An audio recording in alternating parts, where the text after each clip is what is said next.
Hello everybody and welcome back.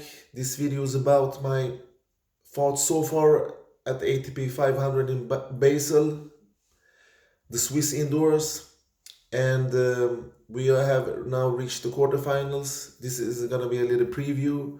There's only one match left in the second round, and that's between Fabio Fognini and Phillip Krajinovic. The winner there will meet Stefanos Tsitsipas, who won a tough three-set battle against the Lithuanian guy Berankis today, and he got the sweat today, Tsitsipas. He had to dig deep and play superb to win over this Lithuanian guy that did a pretty amazing match. And that's one of the quarterfinals in the upper section. The other one is between Stan Wawrinka and Roger Federer. And in the section down below, we have Roberto Baptiste against Rilo Opelka from America. And then the last match, we have De Minaur against Jan-Lennard Struff from Germany. That's the quarterfinal matches today. And the match between Fognini and Krajina, which is gonna start in a little while. I'm not gonna watch that match, so I'm just gonna do my quarter-final preview anyway. And I think that Fognini will win that match and advance, and his opponent will be Tsitsipas in the quarter. And what can we say so far in this tournament? We have five of the 8 seed players in the quarters. The one who lost was David Goffin, who lost today against Rilo Opelka in a very tight match. I think the match went to 3 tie breaks.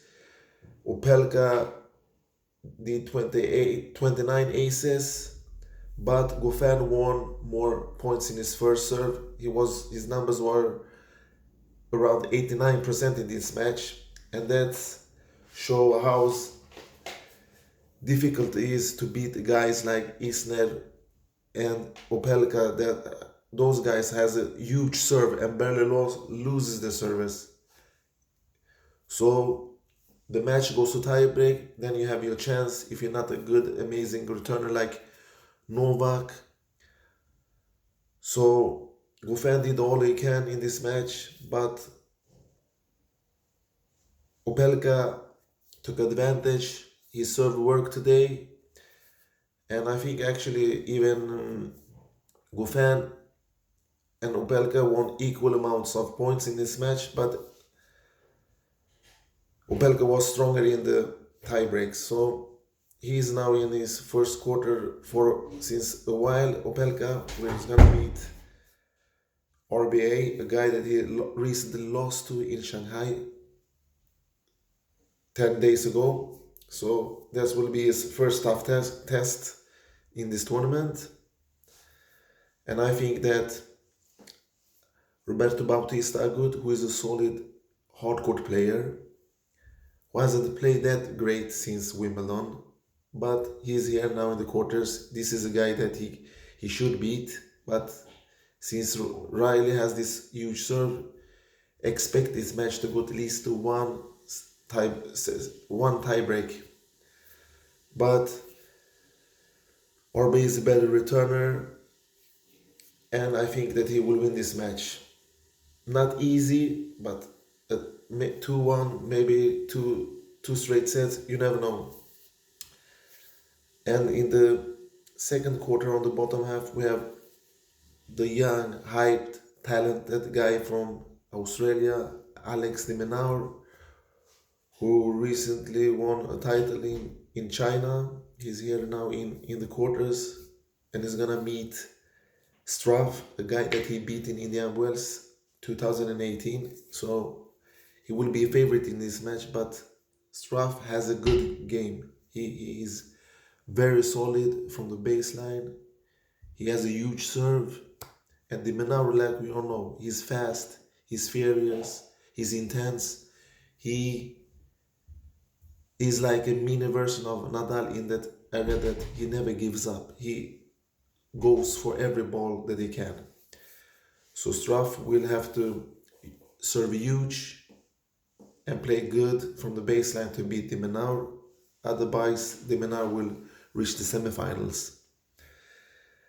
And before I'm gonna go into Roger's match against Wawrinka, we have 3-seeded player that crashed out of this tournament. That's David Goffin, who lost today against Opelka. We have Benoit Paire, who lost in the first round against Laxonen from Switzerland, and Schweiz, like we say in Sweden.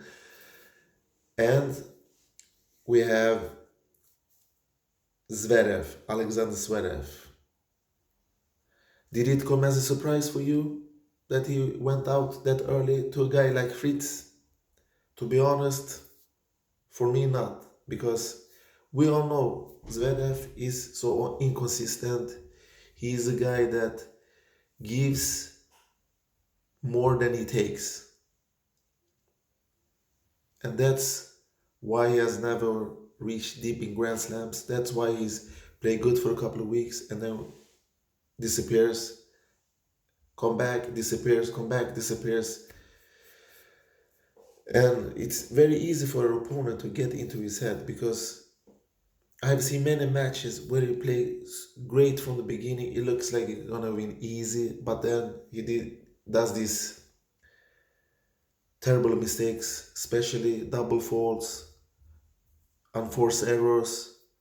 No, sometimes he doesn't hit winners. He just threw the balls all over the court and loses matches that he should win. And the match against Fritz was a match that he should have won, even though Fritz played good. He played maybe over his head in that match. But if you're gonna be a Grand Slam contender, a Master contender, you have to win matches like this in the small tournaments. You have to be focused all the time. And that's not the case with Alexander Zverev. He is not super consistent, not super focused, and he needs to change something in his game, maybe his strategy, his training. That's what I think. All right, and the fourth and last quarterfinals is between two guys that have only met 26 times earlier. It's between Federer and Wawrinka. Federer have won 23 of them and lost 3 of them. And this matchup in Switzerland, where they both have their homes in, where they live, with the extra energy that the public gives them on their home turf, that's gonna be a very good match, because Roger loved this tournament and Wawrinka have never won this tournament. He just got past Tiafoe in a very tight match. It was a 3-set battle. He broke Tiafoe finally in the third set when he was up 6-5, and the match went on to over 2.5 hours. So I'm not sure how tired he's gonna be tomorrow. This could be a match that Roger wins very easy, comfortably in 2 straight sets, or can Wawrinka find energy to do something, to create something, to bother Federer, to disturb his balance, or put on the Stanimal mode that we are not used to see him do so often nowadays. But he's not a player that he was before. But he can come from a final loss against Andy Murray recently in Antwerpen. He did a good job. He could have won his first tournament since 2017, but he failed. So he has nothing to lose against Roger. Roger, if he's as sharp as he has been in this tournament, he will win this match. Maybe if it goes to 3 sets, he will win anyway, because he has Wawrinka's number. He got his number in his pocket. He knows how to beat Wawrinka. He knows him in and out. And he knows that Wawrinka, who made 50 winners today, also made 47 unforced errors. So the problem with Wawrinka is he does too many unforced errors, and he's not good of a returner. So that's one of Roger's two chances to use those weaknesses to his strength, to his advantage. And then, of course, we know if Roger serves works, Wawrinka will have difficulties to get through Roger, to break him, to get his teeth into the serve. It's the key number one for Wawrinka, because if they play baseline game, I think that Wawrinka will win 6 out of 10 points.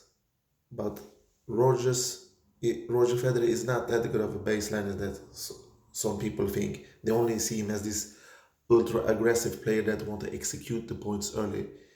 If he has to come around, if he can come around and hit with his forehand, he can create winners and put pressure on Wawrinka with pace. Then he has a good chance, because we know he does a lot of unforced error, Wawrinka, and that's his playing style. When he hit hard as he does, the unforced error will leak unforced error sooner or later. And Roger just got to be patient and seize his opportunity, especially when Wawrinka serves. So my prediction is that Roger Federer will win his match, and the match that I think on the other semifinal candidates that's gonna meet Roger is the match between Fabio Fognini, who I think will beat Krajina tonight, against Tsitsipas. That match will be a hard match. It could go either way. If Fabio Fognini is have woken up on his right side, he will win that match. But he's two-way inconsistent. And now I think what I saw today, that Tsitsipas played really well, especially in the two last sets. I think that Tsitsipas will go on to win that match and meet Roger Federer in the semifinal. And on the bottom half, I think RBA will win and meet Alex de Minaur from Australia, who has done a good ending of this quarter of the season. So we will see what happens, but let's find out tomorrow, guys and girls, ladies and gentlemen. Thanks for now. Goodbye. Thanks for watching. Bye bye.